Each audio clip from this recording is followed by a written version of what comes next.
Assalamualaikum Kang. Kisah kali ini bertajuk Air Mata, aroma fitnah hingga tragedi pengejaran oleh pasukan Raja Bangkalan kepada sosok ulama yang terkenal kewaliannya yaitu Said Husein atau dikenal dengan panggilan Buyut Banyu Sangkah, Tanjung Bumi Bangkalan.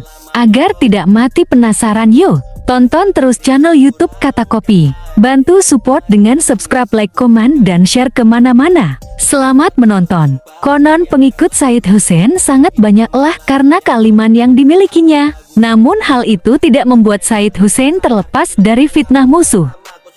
Suatu ketika seseorang yang iri dan benci kepada Said Husein merekayasa berita bahwa Said Husein dan pengikutnya telah merencanakan pemberontakan dan ingin mengulingkan kedudukan Raja Bangkalan. Mendapatkan kabar tersebut membuat Raja gelisah dan khawatir.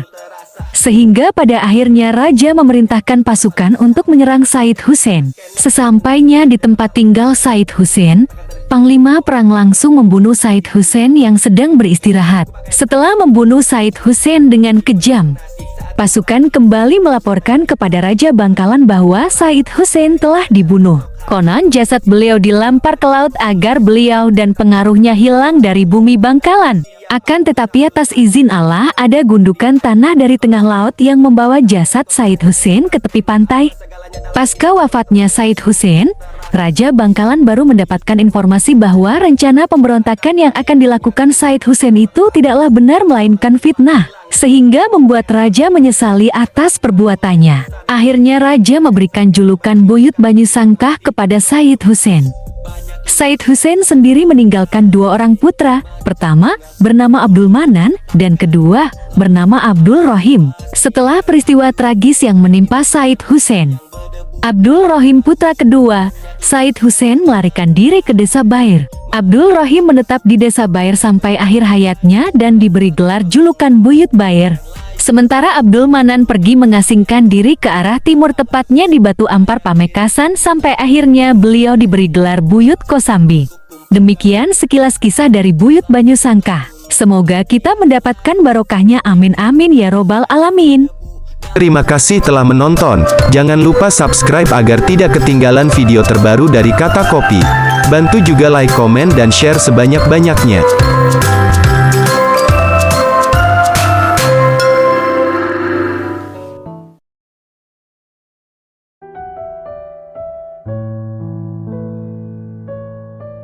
Assalamualaikum Kang. Kalian wajib untuk menonton kisah ini, karena kisah ini sangat menarik sekali. Kisah ini berawal dari sosok seseorang yang menyebarkan agama Islam di Kampung Sumber Kuning, Desa Jrengik, Kabupaten Sampang, Madura. Pengembaraan beliau ini tersendat oleh tidak adanya sumber mata air yang bisa digunakan oleh masyarakat untuk keperluan sehari-hari. Nama beliau adalah Buyut Abdul Hisam bin Abi Janiyah atau biasa disebut Buyut Sumber Kuning. Yuk tonton terus channel Kata Kopi dan subscribe agar tidak ketinggalan video terbaru dari channel YouTube Kata Kopi. Selamat menonton. Buyut Abdul Hisam sebenarnya berasal dari Panggung Wetan Pamekasan. Kemudian hijrah bersama istrinya ke Sampang dalam rangka menyebarkan agama Islam. Setelah sampai di tengah perkampungan itu, Buju Abdul Hisam beserta istrinya tidak menemukan sumber mata air untuk digunakan. Lantas kemudian Buyut Abdul Hisam ini menancapkan tongkatnya ke tanah. Ketika tongkat itu dicabut, keluarlah air berwarna kuning. Atas kejadian tersebut perkampungan itu dinamakan Kampung Sumber Kuning. Setelah adanya sumber mata air tersebut, dakwah Kiai Abdul Hisam atau Buyut Sumber Kuning menjadi lebih mudah. Maka tersebarlah ajaran-ajaran Islam kepada masyarakat dengan baik. Selain untuk keperluan sehari-hari, sumur Sumber Kuning ini diyakini oleh masyarakat memiliki petua atau benda gaib, di mana benda gaib ini hanya muncul dalam 1 tahun sekali. Konon katanya Sumber Kuning ini pada tanggal 15 Syaban warna airnya akan menjadi merah dalam beberapa saat saja, yang mana warna merah tersebut merupakan minyak tegu alias minyak kebal yang keluar dari dalam Sumber Kuning tersebut. Hanya sebagian orang saja yang pernah melihat air merah di Sumber Kuning di pertengahan bulan Syaban tersebut. Bahkan banyak orang yang ingin mendapatkan minyak tersebut dengan melakukan riadoh-riadoh seperti puasa 41 hari, membaca Yasin, serta membaca azimat-azimat. Ada pula orang yang berhasil mendapatkannya dan tidak sedikit pula yang tidak mendapatkan hasil apa-apa. Mungkin semua tergantung niat dan orangnya. Riwayat hidup Kiai Abdul Hisem atau Buyut Sumber Kuning banyak dihabiskan berdakwah di kampung Sumber Kuning hingga wafat. Dan beliau dimakamkan di kampung tersebut. Kiai Abdul Hisem memiliki putra bernama Abdul Qasim yang dijuluki Buyut Agung oleh masyarakat, dan Buyut Agung inilah yang meneruskan tongkat dakwah Kiai Abdul Hisem. Makamnya Kiai Abdul Qasim terletak di sebelah utara kampung Sumber Kuning. Hingga saat ini makam keduanya masih ramai diziarahi oleh masyarakat setempat. Pada awalnya air di Sumber Kuning hanyalah air yang memancar dari tanah, kemudian oleh cicitnya yang bernama Kiai Ismail digali menjadi sumur. Tujuannya agar debit air Sumber Kuning tidak sia-sia mengalir begitu saja. Dibentuk seperti sumur agar air tertampung di dalam sumur dan dimanfaatkan sebaik mungkin oleh masyarakat. Semoga kita bisa mengambil hikmah dari kisah ini dan semoga juga kita mendapatkan barokahnya. Amin amin ya robbal alamin. Terima kasih telah menonton. Jangan lupa subscribe agar tidak ketinggalan video terbaru dari Kata Kopi. Bantu juga like, komen, dan share sebanyak-banyaknya.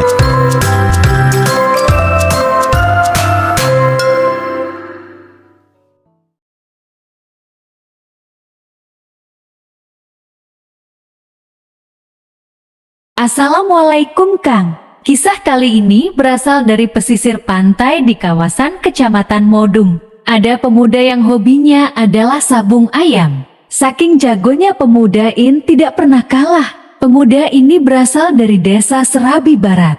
Penasaran kan kalian? Yuk tonton terus channel YouTube Kata Kopi. Agar tidak ketinggalan video terbaru dari Kata Kopi, silahkan di-subscribe ya. Awal mula dusun Mancengan berasal dari seorang pemuda bernama Abdul Bashir. Pemuda ini bertempat tinggal di desa Serabi Barat, Kecamatan Modung. Abdul Bashir adalah seorang pemuda yang bisa dikatakan rusak karena dia sering berjudi dan sabung ayam. Suatu saat, Abdul Bashir pergi berkelana untuk mencari musuh sabung ayam. Hingga akhirnya dia pergi ke desa Petapan Labang. Dan ketika sesampainya di desa Petapan, dia bertemu dengan seorang Kiai Petapan bernama Kiai Salase. Lantas Kiai Salase menyindir ketika melihat Abdul Bashir. Sayang sekali pemuda itu. Dia tampan tetapi kelakuannya malah judi dan sabung ayam. Abdul Bashir yang mendengar sindiran tersebut tidak menghiraukannya, sebab dianggap omong kosong belaka. Di dalam perjalanannya mencari musuh sabung ayam yang tangguh, Abdul Bashir tiba-tiba kepikiran, siapakah laki-laki tua yang sudah mengatakan sindiran kepada dirinya tersebut. Hingga akhirnya di tengah perjalanannya dia bertemu dengan seorang wanita paruh baya. Abdul Bashir menanyakan siapakah sebenarnya laki-laki yang menyindirnya tadi. Seraya menceritakan apa yang dialaminya kepada wanita tersebut. Wanita itu akhirnya menjelaskan bahwa laki-laki tua itu adalah seorang Kiai Petapan yang terkenal dan sangat disegani oleh masyarakat sekitar. Kiai itu bernama KH Salase. Setelah mengetahui hal itu, Abdul Bashir akhirnya merasa penasaran dengan Kiai tersebut. Hingga pada akhirnya Abdul Bashir memutuskan untuk pergi ke pondok pesantren tempat KH Salase tinggal. Abdul Bashir merasa ada yang janggal dari rasa penasarannya. Sebab perkataan Kiai Salase hanyalah sindiran biasa, akan tetapi membuat hatinya runtuh, lebur, gundah gulana. Dari perasaan inilah Abdul Bashir bertekad untuk belajar ilmu agama kepadanya. Akan tetapi niat Abdul Bashir ditolak oleh Kiai Salase. Penolakan kepadanya tidak membuat tekad Abdul Bashir pecah berantakan, bahkan membuat tekad Abdul Bashir semakin kuat.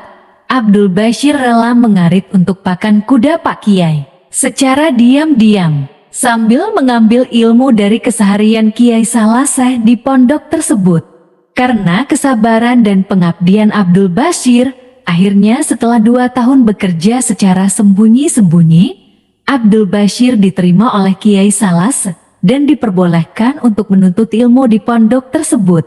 Suatu hari pada sepertiga malam Kiai sedang berjalan di sekitar pondok laki-laki dan melihat muridnya yang sedang tertidur. Ketika melihat para muridnya tertidur, Kiai Salas melihat ada satu santri yang bersinar terang mencorong ke atas langit. Ketika didekati, santri tersebut adalah Abdul Bashir. Akhirnya sarung Abdul Bashir oleh Kiai Salas Google atau diikat. Ketika selesai sholat subuh berjemaah, Kiai Salas menanyakan kepada para muridnya siapakah yang ujung sarungnya terikat ketika bangun tidur.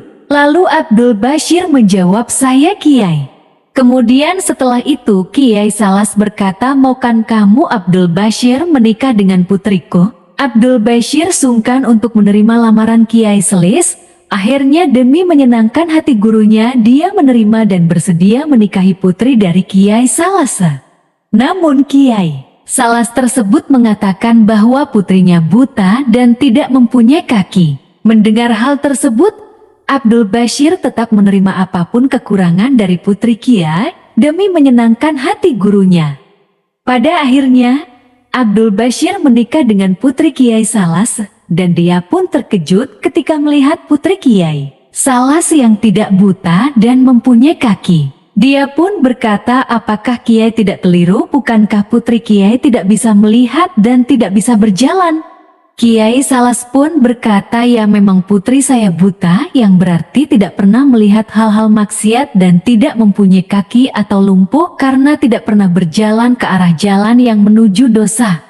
Setelah menikah, keesokan harinya Abdul Bashir disuruh untuk mengajar para santri di pondok. Abdul Bashir pun terkejut karena dia merasa tidak tahu apa-apa dan tidak mempunyai ilmu untuk mengajar para santri. Tetapi Abdul Bashir seakan-akan mendapatkan wahyu dari Allah SWT. Tiba-tiba dia bisa mengajar para santri dengan lancar. Melihat hal tersebut, Kiai Salas merasa bahwa Abdul Bashir telah mempunyai cukup ilmu untuk bersyiar dan mengajarkan ilmunya kepada orang lain. Hingga suatu hari, Kiai Salas menyuruh Abdul Bashir untuk pulang ke kampung halamannya desa Serabi Barat untuk bersyiar di sana. Namun ada pesan dari Kiai Salas bahwa setelah bersyiar Abdul Bashir harus mengambil air yang cocok dengan air yang diberikan oleh Kiai Salas. Abdul Bashir berupaya mengambil air di setiap sumber yang dia temui lalu memberikan air tersebut kepada Kiai Salas. Namun tidak ada satupun sumber air yang cocok. Dan hingga akhirnya Abdul Bashir sampai di suatu tempat daerah semak-semak. Dia melihat ada sumur tua yang dihinggapi burung di atasnya. Akhirnya dia mengambil air di sumur tua tersebut dan memberikan air itu kepada Kiai Salas. Dan ternyata air itu yang cocok dengan air dari Kiai Salas. Kemudian Kiai Salas menanyakan kepada Abdul Bashir, "Dari manakah kamu mendapatkan air ini?" Abdul Bashir pun menjawab bahwa dia mengambil di suatu semak-semak di pinggir laut tempat orang memancing, yang kemudian dinamakan dusun pemancingan atau saat ini biasa disebut dusun mancingan. Dusun mancingan sendiri telah ada sekitar 350 tahun yang lalu dan banyak yang menganggap dusun ini merupakan asal mula dari desa Langpanggang. Masa hidup Kiai Abdul Bashir banyak dihabiskan di dusun tersebut hingga wafat. Makam Abdul Bashir dan beserta keturunannya dimakamkan di pemakaman Mancingan yang terdapat pohon besar bernama Langpanggang. Hingga kemudian desa ini dinamakan Desa Langpanggang.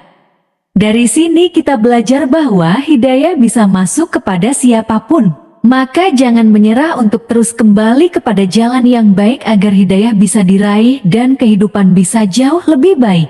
Nama Abdul Bashir akhirnya dikenal dengan panggilan Syekh Abdul Bashir karena figurnya dalam ketekunan untuk mengajak manusia kepada jalan yang benar. Dan saat ini nama Syekh Abdul Bashir lebih masyhur dengan sebutan Buyut Kedogan Mancingan.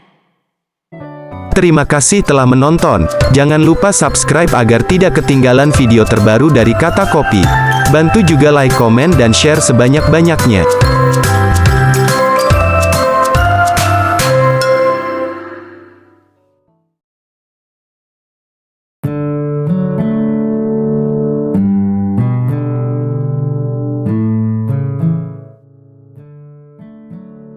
Assalamualaikum Kang. Kembali lagi dengan channel YouTube Kata Kopi. Kisah kali ini berasal dari kota Bangkalan, Madura, di mana ada sosok ulama yang masyhur di bagian tepi laut Bangkalan. Dengan karomahnya memperbaiki menara Masjid Agung Bangkalan tanpa harus merenovasi ulang menara tersebut. Agar tidak penasaran, yuk tonton terus channel YouTube Kata Kopi. Dengan subscribe akang-akang semua telah membantu perkembangan channel Kata Kopi. Cerita ini bermula ketika Sultan Abdul Qadirun Pangeran di Keraton Bangkalan hendak membangun Masjid Agung Bangkalan. Masjid ini memiliki 16 menara berukuran 15 meter. Ketika proses pembangun sudah menyelesaikan ke-16 menaranya, ternyata ada kejanggalan dari 16 menara tersebut. Ada salah satu menara yang tingginya tidak sama, yaitu kurang 1 meter. Hal ini tentunya membuat Sang Sultan Abdul Qadirun menjadi risau, berpikir keras agar menara tersebut tingginya bisa sama, tanpa harus merenovasi atau membongkar ulang menara tersebut. Pada akhirnya Sang Sultan mengumpulkan 44 orang dari Jawa dan Madura yang ahli di bidang arsitek, untuk menyelesaikan masalah tersebut, tanpa harus merenovasi ataupun membongkarnya. Namun di antara 44 orang tersebut tidak ada yang menyanggupinya karena di luar akal sehat manusia. Normalnya, jika ingin mengubah suatu bentuk maka harus dengan renovasi. Akan tetapi ada satu orang menyanggupi untuk membuat menara tersebut sama dengan 15 menara lainnya tanpa harus merenovasinya. Beliau adalah Said Abdullah atau dikenal dengan Buyut Sara. Tanpa berlama-lama Said Abdullah memulai pekerjaan tersebut. Beliau meminta beberapa helai kain putih besar kepada Sultan Abdul Qadirun untuk menutupi menara tersebut. Setelah itu, Said Abdullah mengajak 44 orang tadi itu untuk membaca surat Al-Fatihah dan surat Yasin sebanyak 44 kali. Ketika semua orang sudah membacanya, kemudian Said Abdullah berdoa sambil membuka kain putih yang melilit di atas menara tersebut. Alangkah kagetnya orang-orang yang menyaksikan kejadian ini, sebab dengan izin Allah menara tersebut tingginya sama dengan 15 menara lainnya. Sultan Abdul Qadirun merasa puas atas apa yang dilakukan Said Abdullah. Atas kejadian ini Sultan Abdul Qadirun memberikan hadiah kepada Said Abdullah untuk berhaji ke Tanah Suci Mekah. Akan tetapi kendaraan ke Mekah hanya ada perahu kecil dengan ukuran 170 x 90 cm. Ini adalah perahu yang sangat kecil untuk perjalanan jauh ke Tanah Suci Mekah. Ketika pulang dari Tanah Suci, perahu yang ditumpangi Said Abdullah dihantam ombak besar, hingga membuat perahu tersebut tenggelam. Dan Said Abdullah ditolong oleh ikan besar yang mengantarkannya ke tepi pesisir Laut Bangkalan. Penduduk sekitar memberi nama ikan tersebut dengan sebutan ikan Sara. Dari fenomena ini, nama Said Abdullah akhirnya dikenal dengan panggilan Buju Sara atau Buyut Sara. Sejak saat itu, masa hidup Said Abdullah banyak dihabiskan si pesisir Laut Bangkalan. Beliau dikenal dengan sosok wali atau kekasih Allah. Apalagi nama beliau kian masyhur setelah fenomena menara Masjid Agung Bangkalan. Said Abdullah berwasiat agar dirinya dimakamkan di pinggir pantai Bangkalan, tepatnya di Desa Martajasah. Dan makam itu diberi nama Makam Buju Sara. Sampai saat ini, Makam Buju Sara menjadi salah satu wisata religi yang banyak dikunjungi oleh peziarah di kota Bangkalan. Semoga kita mendapatkan barokahnya. Amin. Terima kasih telah menonton. Jangan lupa subscribe agar tidak ketinggalan video terbaru dari Kata Kopi. Bantu juga like, komen, dan share sebanyak-banyaknya.